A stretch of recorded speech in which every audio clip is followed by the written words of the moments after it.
رحمۃ اللہ وبرکاتہ۔ غلامی رسول میں موت بھی قبول ہے، اس کے بارے میں ایک مولوی نے زبردست بیان کیے ہے، آپ بھی سنیں اور میں بھی سنتا ہوں۔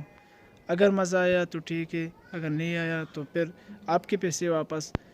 لیکن چھوٹی سی درخواست کی جاتی ہے، اگر بیان اچھا لگا اور حقیقت لگا تو برائے مہربانی میرے چینل کو ضرور سبسکرائب کرے اور بیل کا بٹن دبائے تاکہ ہر نئی ویڈیو کا نوٹیفیکیشن سب سے پہلے آپ تک پہنچ جائے، اور میرے ساتھ تعاون کرے۔ اللہ تعالیٰ آپ کو جزائے خیر دے گا۔ یہ ہمیں شرم نہیں آتی نعرے لگاتے ہوئے غلامی رسول میں موت بھی قبول ہے؟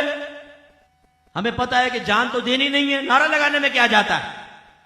گلے پھاڑ پھاڑ کے نعرے لگاتے ہیں۔